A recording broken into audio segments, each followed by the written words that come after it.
Welcome to Twisted Truths, where betrayal meets brutal payback, and where the most unexpected twists expose what people are really capable of. This story isn't just shocking, it's personal. My name is Manuel Alvarez. And if you're wondering how a Christmas dinner could rip a family apart, let me tell you what it's like to be forgotten while standing right in the middle of your own bloodline. I grew up in Dayton, Ohio, a town where the snow fell like dust from heaven, covering up all the ugly things no one wanted to talk about. Like my absence from family photos. Like the attic I slept in while my younger half-brother got the big room downstairs. Like how every birthday gift I got came with a side of guilt. My mother, Amelia, died when I was born. A complication during delivery. My father, Carlos, never looked at me the same after that. I became a living reminder of what he lost. By the time I turned 4, he had remarried, Veronica, the kind of woman whose smile never reached her eyes. They had a son, Daniel, 2 years later, and suddenly I was the side story in my own house. They said I was lucky to be part of a whole family again. But being fed cold leftovers after they'd already eaten didn't feel lucky. Watching Daniel get a new bike while I was told to use my legs more didn't feel lucky. And when I got straight A's, my father would say, "Well, of course. You're not doing anything else." Daniel got a C once and they put his report card on the fridge. I could live with being ignored. I got used to being invisible. What I couldn't live with was the lie they told everyone about how close we were. It was a lie so thick, it choked me. I spent most of my teenage years working part-time jobs after school. Fast food, janitor shifts, stocking shelves at a supply store. Anything to save up so I could move out when the time came. And when it did, when I turned 18 and no one even noticed I packed my things, I left quietly. I got a one-bedroom rental in the crummier side of town. The walls were thin. The heater barely worked. But it was mine. I worked full-time after high school and even started taking community college classes at night. Nobody from the family ever offered help. Not that I expected it.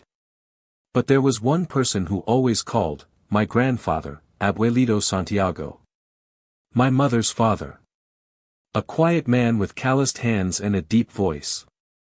He lived in Miami, ran a small real estate company with his brothers, and rarely visited. But he'd call every few weeks to check in. "How's mi nieto?" he'd say. "You staying strong?" I never told him the full truth. Never told him about the attic, the silence at dinner, or the way Daniel would snicker whenever I came home with grease on my clothes. I didn't want to look weak in his eyes. I just told him I was working, trying to save up for something better. And then came the text. It was 2 days before Christmas. I had just finished a brutal double shift at the grocery store and was walking home in the freezing cold when my phone buzzed. It was from Veronica. Just 2 words and an address. Dinner. 7 p.m. 42 Linmore Way. I didn't recognize the address. I called back, but no one picked up. I checked Google Maps, it was in a new housing development on the other side of town. A place filled with shiny driveways and glowing porch lights. Definitely not our old house. I thought it was strange they hadn't mentioned moving. But I also hadn't spoken to them in months. Curiosity won.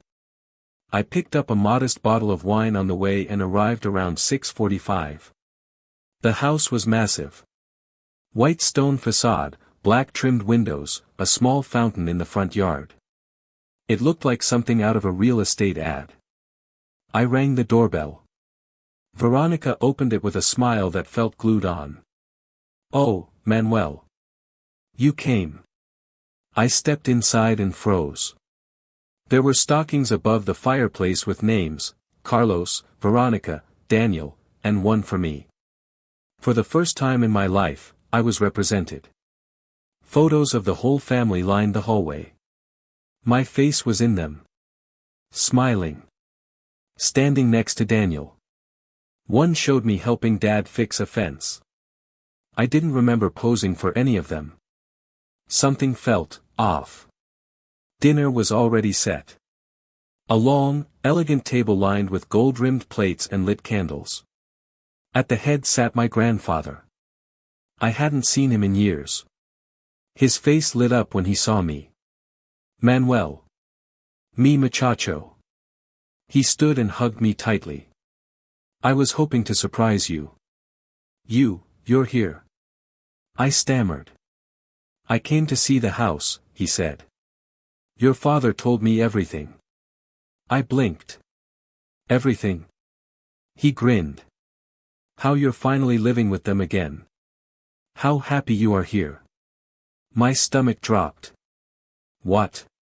You like it, don't you? He gestured to the house. After all, I bought it for you. I felt the air get sucked out of my lungs. You bought this? He laughed warmly. Of course. I sent Carlos the money 2 years ago. Told him to find something nice for you. Said it was time you had a proper home. I turned to my father. He was frozen, pale as the snow outside. Veronica's hand twitched, gripping her wine glass. I don't live here, I said, my voice cracking. Abuelito's smile faded. What? I've never lived here. I didn't even know you bought them a house. The room went dead silent. My grandfather's face darkened. He looked to my father. Carlos? My father opened his mouth, but no words came out. I trusted you, Abuelito whispered. I gave you the money for Manuel. Not for yourself. Not for this performance. Veronica stepped forward. Santiago, let's not. Silencio, he snapped. He turned to me. Where do you live now? I told him. A small studio near downtown with a broken heater and a cracked front step. He turned back to my father. You told me he was happy. You sent me pictures. You said this was his house. Carlos looked like he was about to pass out. We just thought. Daniel needs the space, and Manuel, he's always been independent. Abuelito slammed his palm on the table. Plates rattled. Glasses tipped. I gave you $350,000 to give him a future. Not to steal it for yourself. I looked at the wine bottle I brought. It felt ridiculous now. They hadn't invited me out of kindness. They had invited me to complete the illusion. To finish the picture. A picture they had painted with lies. I think I'm done here, I said, pushing my chair back. Manuel, my grandfather said gently. You're coming with me. To Miami. This house isn't theirs to keep. Not anymore. I looked at him, stunned. Are you serious? He nodded. Pack your things. You don't belong here, not in this house built on lies. Veronica started sobbing. Carlos said nothing. Daniel was staring at the table, not even blinking. And I finally felt seen. The door clicked shut behind us, and for the first time in years, the silence didn't feel like punishment, it felt like release. I rode in silence beside Abuelito as his SUV glided through the dark, snow-patched streets of Dayton. The houses blurred past, each one glowing with the warmth of families I didn't belong to. My thoughts were a tangled storm. That house. That dinner. The staged photos. The lie so elaborate, they invited me just to keep it going. I stared out the window, my chest heavy. I wasn't angry. Not yet. I was numb. Manuel, Abuelito said softly. Why didn't you tell me? I turned to him. Would it have changed anything? He frowned. Of course it would have. I would have come sooner. I would have fixed it. I looked back out the window. I didn't want you to think I was weak. Or bitter. Abuelito let out a sigh. Mi hijo, there is no weakness in telling the truth. The only shame is in hiding it to protect the people who hurt you. His words sat with me, heavier than the cold. We arrived at a downtown hotel, one of those fancy boutique places with marble floors and jazz humming in the lobby. The receptionist seemed startled when Abuelito walked in. He had that aura about him. Power without arrogance. Wealth without show.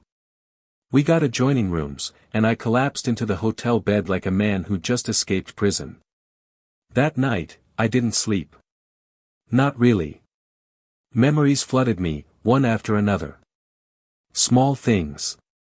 Ugly things. Like the time Daniel broke my MP3 player and laughed while Veronica scolded me for leaving it out. Or how I once asked for money to attend a robotics camp and my dad said, "What's the point? You'll just drop out anyway." Or how, on my 18th birthday, I got a text that said, "Happy B-Day," from Carlos. Nothing from Veronica.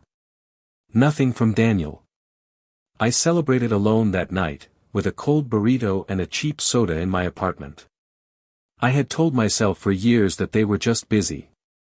That maybe I really was too sensitive. But now I knew. They had stolen not just my place in the family, but my future. All those years. While I scraped together dollars to pay for textbooks, they were living in my house. Veronica was baking pies in my kitchen. Daniel was lounging in my backyard. All while sending Grandpa photo after photo to keep the illusion alive. I didn't just feel betrayed. I felt used. The next morning, I joined Abuelito for breakfast at the hotel restaurant. He was already seated at a quiet booth near the window, a notepad and pen in front of him. "I've already called my lawyer," he said without looking up. "We're transferring the title of the house back to you. Gregory forged the deed under his name, illegally. That alone is a felony. I'll let him decide whether he wants to sign it over peacefully or end up in court." I blinked. "You're serious?" He finally looked at me. "I am. I should have watched more closely, Manuel. I trusted your father to do right by you. That trust ends now." I swallowed the lump in my throat. "I don't know what to say." "You don't have to say anything," he said. "But you need to know, none of this was your fault. They failed you, not the other way around." For the first time in years, I believed that. We flew to Miami the next day. The moment we landed, the warm ocean breeze hit my skin, and something inside me cracked open. The sky was endless. The city alive. It felt like breathing real air for the first time in forever. Abuelito's home wasn't just a house, it was a villa. Spanish architecture, terracotta roofs, and a courtyard full of orchids and citrus trees. I couldn't believe it was real. "This is your home now," he said. "At least until you find your own. I'll set up a trust to help you get started in whatever path you want, school, business, travel. You don't owe me anything. Just don't waste your life making excuses for people who never gave you love." I tried to speak, but my voice broke. He pulled me into a hug. For the next few weeks, I adjusted to life in Miami. It was surreal. From the way the staff treated me like I mattered to the way Abuelito actually wanted to talk to me about my ideas, my goals, my dreams, it felt like I'd entered an alternate reality. I started seeing a therapist, someone Abuelito recommended, a gentle woman named Dr. Rosa who didn't push, but who saw straight through my walls. I told her things I had never said aloud. How I used to fake illness in middle school just to avoid the humiliation of being picked last in everything. How I stayed in the attic even when invited downstairs because I never wanted to hope again. How I smiled in family pictures I knew would be cut before printing. "You don't just grieve the betrayal," Dr. Rosa told me. "You grieve the years you were denied. The birthdays. The family dinners. The simple warmth of being wanted." That broke me. I cried like a child in her office. And it was the most healing thing I'd ever done. I started journaling. Every night. Memories, reflections, questions. The biggest one, How do I forgive people who never thought they did anything wrong? Forgiveness felt impossible. But revenge? Revenge felt earned. It wasn't about hurting them. It was about making them feel what I had lived through. And that's when something shifted in me. That's when I stopped being numb, and started planning. By week 3 in Miami, I no longer flinched when someone said my name kindly. I no longer second-guessed every smile directed at me. But I also hadn't forgotten. The lies. The theft. The years of quiet cruelty dressed up as family. I spent my days shadowing Abuelito at his real estate company. He had a small but elite team. Everyone respected him. And oddly, they started respecting me too, not because I was his grandson, but because I asked questions, took notes, and actually listened. One afternoon, while organizing some archived files, I came across a folder labeled, Dayton Property Transfers, 2021. I wasn't snooping. Not really. But when I saw Gregory Alvarez listed under one of the documents, my heart stopped. I opened the folder. Inside was a copy of the house deed. The Hollow Creek house. But it wasn't just the deed. It was everything: emails, wire transfers, legal letters. And right there, in black and white, was a handwritten letter from my grandfather, dated 2 years ago, addressed to my father. Carlos. This $350,000 is not a loan. It is a gift, specifically intended to purchase a home for Manuel. The deed must be in his name. This is a decision I will not bend on. I trust you to make this right for him. Santiago Alvarez. I sat there frozen, the edges of the paper cutting into my hands. He told my father, explicitly. And still, they took the money and bought the house for themselves. My name wasn't anywhere on the final deed. But it didn't stop there. Buried deeper in the file, I found something else. A set of legal documents Abuelito had prepared years ago, a revised will and a trust fund agreement. My heart started racing. The trust was for me. Not Daniel. Not my father. Me. My mother, Amelia, had left behind a small inheritance from a life insurance policy, something she had purchased before giving birth, just in case. It wasn't a massive amount, but it had quietly grown over the years thanks to Abuelito's careful investments. By the time I turned 21, that inheritance would be worth nearly $180,000. Except, I never received a dime. Because the contact listed on the file, the custodian of the account, was my father. Carlos Alvarez. And 2 years ago, he had cashed it out. In full. I double-checked the transaction record. The money had gone to a joint account. Not just under his name, but under Veronica's as well. I sat there, shaking, heart pounding so loud I could hear it echo in my ears. They had taken everything. The house. The inheritance. Even my mother's final gift to me.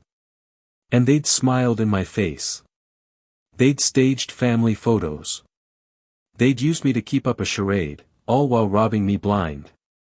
When I brought the documents to Abuelito, he didn't say a word at first. He just stared at the paper, jaw clenched so tight I thought it might break. Then, in a voice I had never heard him use, low, dark, lethal, he said. It's time they learn what it feels like to be erased. That night, we stayed up late in the office. He called his lawyer, a sharp-tongued woman named Angela who handled real estate, probate, and delicate retribution, as she put it. I want the house returned. I want damages for the inheritance. And I want full disclosure of every dollar they took, Abuelito told her. Angela raised an eyebrow. Want me to go nuclear? He looked at me. And I, calmer than I expected, nodded. Yes, I said. But not yet. Angela smiled. Interesting. Tell me more. And that's when I shared my plan. Because I didn't just want to expose them in court. I wanted to undo the reputation they built on stolen foundations.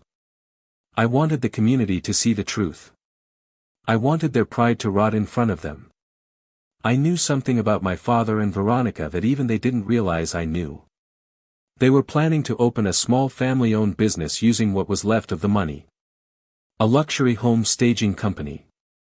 All built on the prestige of owning a custom-designed home in Hollow Creek. They'd even put out teaser flyers and social media previews. They were going to market themselves as a classy, upper-tier family company. I was going to turn that into their funeral. Angela agreed. "Give me 3 weeks," she said. "I'll start the legal end quietly. Meanwhile, you work on the public side." She handed me a USB. "Here's every document you need, bank statements, wire transfers, legal proof of intent. Don't leak it. Present it. Let them see your face when the truth hits." That night, I couldn't sleep. But this time, it wasn't dread keeping me awake. It was adrenaline. Because for the first time in my life, I wasn't surviving anymore. I was getting ready to fight back. Revenge doesn't come with a marching band. It doesn't announce itself. It whispers, grows quietly in the corner, and waits for the perfect moment to strike. For me, that moment was building, one email, one legal form, one screenshot at a time. After discovering the full scope of what my father and Veronica had done, I stopped thinking like the unwanted son, and started thinking like my grandfather's grandson.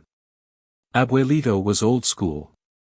He believed in legacy, in honor, and above all, in doing things the right way, even when his rage burned hotter than the Miami sun.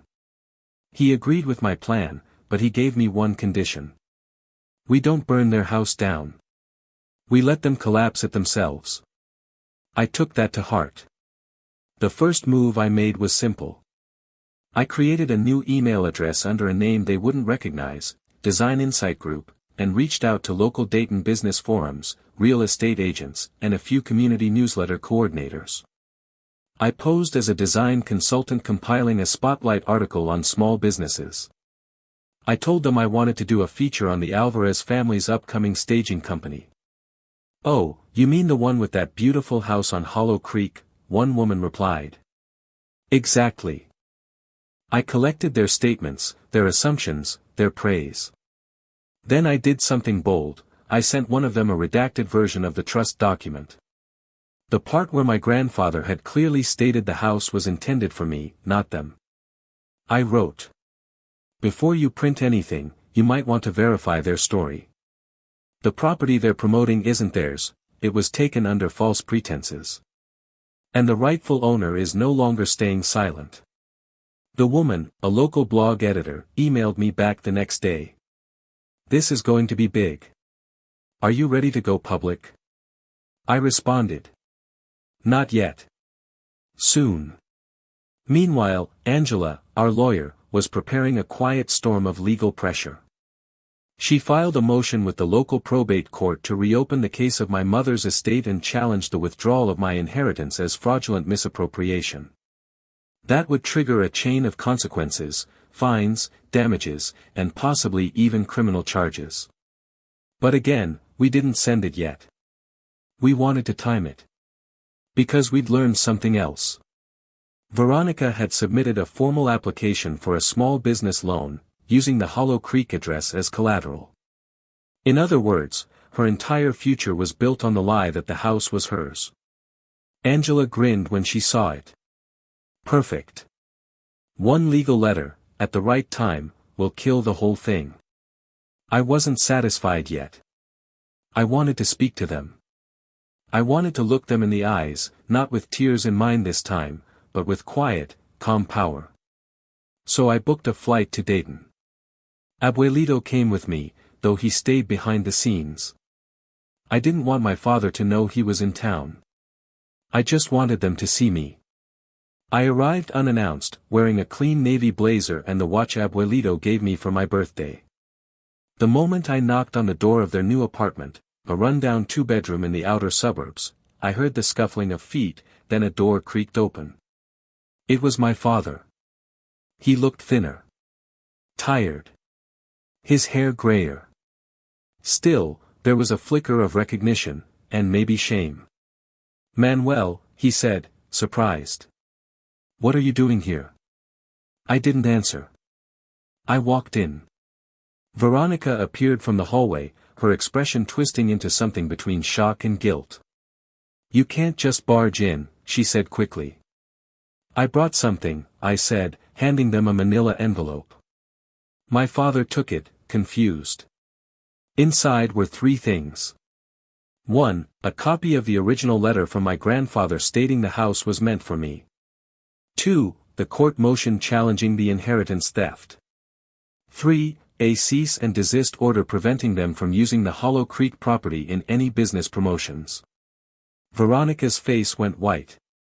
My father read in silence, and then, finally, looked up at me. "You don't have to do this," he said quietly. I tilted my head. "You mean I shouldn't hold you accountable?" He didn't reply. "You stole my future," I said, my voice steady. "You lied to my grandfather. You used my face in photos to convince him I was part of something I never was. And you took every dollar my mother left me." Veronica stepped forward, her voice shrill. "We were just trying to keep the family together. You always acted like you didn't want to be part of us." I laughed. Actually laughed. "Did it ever occur to you," I said, "that maybe I stopped trying because I was tired of proving I was worth basic decency?" My father sank into the old recliner, the paper trembling in his hands. "You have 1 week," I said. 1 week to respond to the court. After that, your assets will be frozen. The business? Dead. The house? Transferred. The trust? Recovered. Oh, and by the way, there's a local publication running an article about the truth. It'll go live right after the hearing. I turned to leave. And then Daniel walked out of the back room. I hadn't seen him in years. He looked average. Just a regular guy now. No trophies, no smug smile, no sparkle of the golden sun. He said nothing. Just stared at me. "Hey, Daniel," I said, pausing. "Welcome to the real world." And with that, I left. I didn't slam the door. I didn't yell. Because this time, I didn't need noise. I had the truth. And it was louder than anything they'd ever spoken. The truth has a way of snowballing once it's been set loose. A week after I left my parents' apartment, everything started to unravel for them, publicly, legally, and painfully. Angela filed the court motion on Monday morning. By Wednesday, the court had responded with a formal request for my father and Veronica to appear for an evidentiary hearing. The charge? Breach of fiduciary duty, fraudulent concealment, and misappropriation of inheritance funds. In layman's terms, they were accused of stealing everything I was meant to have, and lying to cover it. But the legal storm wasn't even the worst of it. That came the following Friday. The Dayton Real Estate Weekly posted an article titled, "Newspaper, Local Couple Faces Legal Action Over Stolen Property, a House, a Trust, and a Grandson's Betrayal." And they used my name. They used my photo. It detailed everything, from my grandfather's gift to the fraudulent deed transfer to the misuse of inheritance money intended for my education.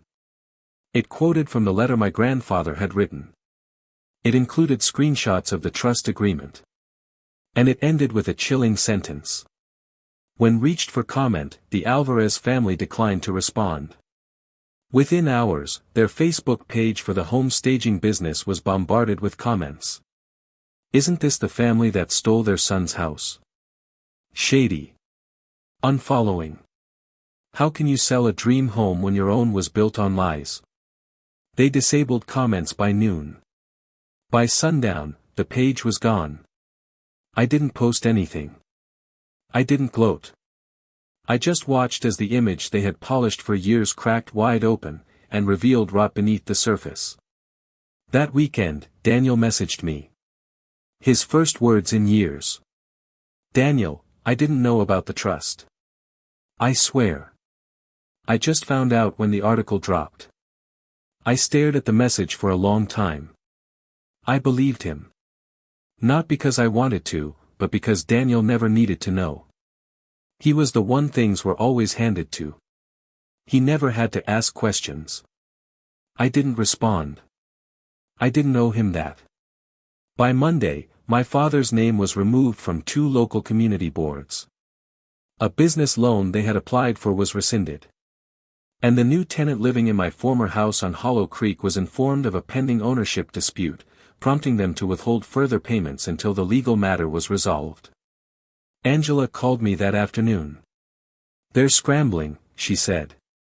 "They've hired a lawyer, but it's weak. Their entire defense hinges on some vague idea of family decisions." I scoffed. "That's their argument?" "Yep," she said. "That you were always welcome, that you chose to leave, and that allocating the assets to Daniel was for the good of the whole family." I felt heat crawl up my neck. "Good of the family," I muttered. Angela laughed coldly. "It's flimsy. And the court's already raising eyebrows. The documentation is on your side, Manuel. You'll win this." But winning didn't feel like triumph yet. Not until the hearing. Not until I stood in front of the people who had erased me, and spoke. The court date came faster than I expected. It was held in a modest courthouse back in Ohio. Abuelito flew in with me, sitting beside me like a granite statue of support. He didn't say much. Just squeezed my shoulder once before the judge entered the room. My father looked older than I remembered. He didn't meet my eyes. Veronica was wearing a beige coat and a forced expression of calm. But her hand trembled on the table. Daniel wasn't there. I took the stand. Swore in. And told the truth. I spoke about my childhood, the attic, the years of being pushed aside. I talked about how I never knew about the inheritance, how I lived in poverty while they flourished on stolen generosity. I ended with a single sentence. They didn't just take money. They took my mother's memory, my grandfather's trust, and my right to be part of a family that was never mine to begin with. The courtroom was still. My father took the stand next. He stumbled through half-hearted excuses. He didn't realize the deed should be in my name. He assumed the money could benefit the whole family. The judge stopped him mid-sentence. "Mr. Alvarez," she said, "you received a direct written instruction to place the property under your son's name. You provided falsified updates to your father and knowingly misled him. Do you deny that?" He couldn't answer. 30 minutes later, the ruling came down. The judge declared the house was to be returned to me. Any equity gained during their occupancy was mine. Damages were awarded for the misused inheritance. Veronica and my father were ordered to pay restitution, and a separate investigation into potential criminal fraud was opened. They had lost. Legally. Publicly. Completely. Outside the courthouse, reporters were waiting. I gave no statement. But I looked at one of the cameras. Not with hate. Not with anger. With freedom. Because for the first time in my life, I wasn't a footnote. I was the headline. We returned to Miami the day after the hearing. It should have felt like the end. The court had ruled in my favor. My father and Veronica were exposed. The Hollow Creek house was being transferred to my name, and restitution payments were already ordered through the court. But it didn't feel like closure. Not yet. Because while the world now knew the truth, something inside me still felt unfinished. Like I was standing in the ruins of a house that had been burning for years, unsure whether to walk away or light one final match. That feeling lingered until the envelope arrived. It came by certified mail. No return address. I thought it was legal paperwork at first. But when I opened it, I found something else entirely. A letter. Handwritten. From my father. Manuel. If you're reading this, it means you've already won. You've taken the house. You've gotten the money. And the world knows what I did. So I won't beg. I won't make excuses. But I want you to know something. I didn't just fail as a father. I failed as a husband.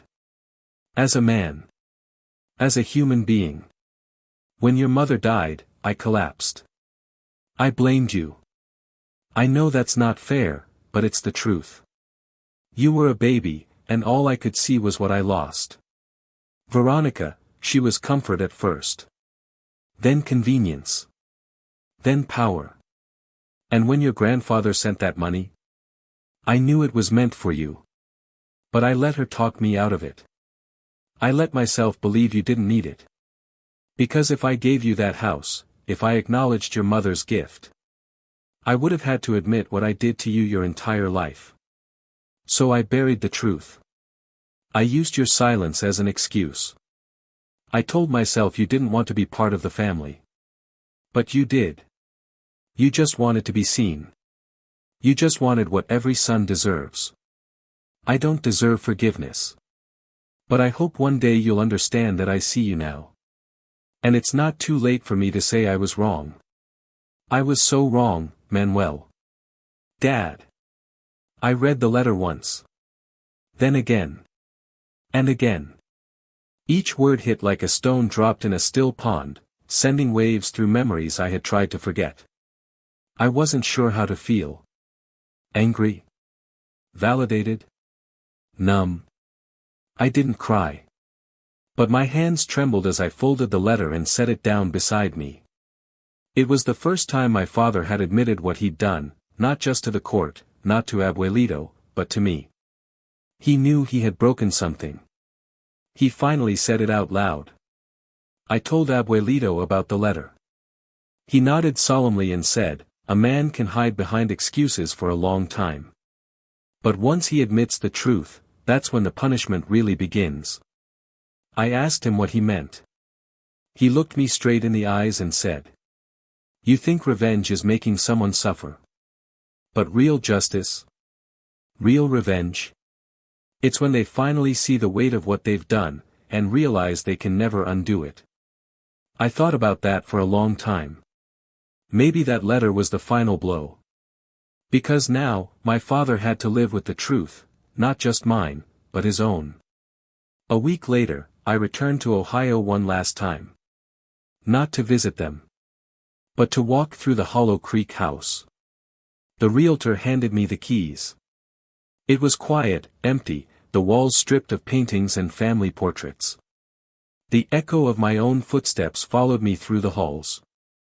I stood in the living room where they had posed for fake photos. Where they had staged me as a prop in a lie. Now, it was mine. I walked to the back patio, where a small garden sat dying in the winter cold. I knelt beside a cracked stone path and let my hand touch the soil. "I'm here now," I whispered. "And I'm not afraid anymore. I didn't keep the house. I donated it. To a local youth shelter in Dayton that helps aging out foster teens transition into independent living. I wanted the house that was stolen from me to mean something. To be a place where kids who were discarded like I had been, could finally feel like they belonged. I never told my father. I didn't need to. Because the legacy he tried to erase would now become the legacy I chose to create. The day I walked away from Hollow Creek for the last time, I didn't look back. Not out of spite. But because I finally understood something, revenge isn't about watching others burn. It's about walking out of the fire yourself, stronger, clearer, and untouched by the smoke they tried to drown you in. I returned to Miami with a new clarity. I dove back into my work with Abuelito's company, slowly moving from assistant roles to managing small renovation projects. My ideas started getting traction. People asked for my input, not because of my last name, but because I earned it. I enrolled in night classes again, this time in architecture and urban development. And for the first time, I wasn't trying to prove anything to anyone. I was simply building something that felt real. My relationship with Abuelito deepened too. We had coffee every morning before work. Talked about life. About my mom. Some days he'd just sit with me on the patio and say nothing at all, and somehow, that silence felt like more love than I'd ever known in my childhood home. And then, there was the day I got the envelope from the Dayton Youth Shelter. A thank you letter. Typed neatly, signed by 15 teenagers and a young director named Caleb. Inside was a photo, kids smiling in front of the newly painted Hollow Creek house, now renamed the Alvarez House. I stared at it for a long time. That house, once a monument to betrayal, was now a home for the forgotten. Just like I once was. Emma, my closest friend in Miami, the girl with the wit and a smile that could read your soul, teased me when she saw it.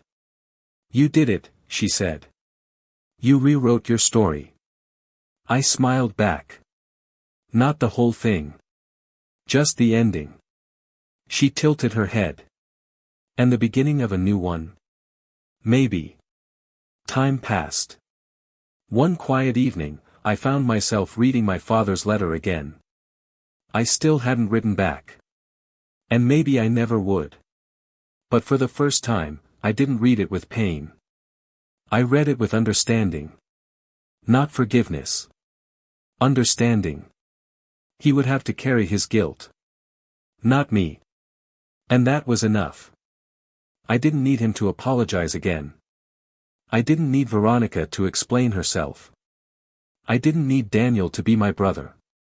Because I had something now that none of them could give me. Peace. I had earned every inch of the life I was living. Not handed to me. Not stolen. Built, with bruises, with betrayal, with everything they tried to bury me under. And I was still standing. Still rising. Still becoming. And if you're reading this, if you've ever felt invisible, discarded, erased, I want you to know, you don't need their approval. You don't need their version of love. You just need to remember who you are beneath the dust they tried to smother you with. Because one day, they'll look up and realize the person they ignored became the person they could never become. In the end, truth has a way of surfacing, even if it comes twisted through pain and betrayal. As one wise voice once said, sometimes your greatest enemy was once your closest ally. If this story struck a chord with you, let us know in the comments. And don't forget to subscribe, share, and spread the word, because justice deserves to be heard.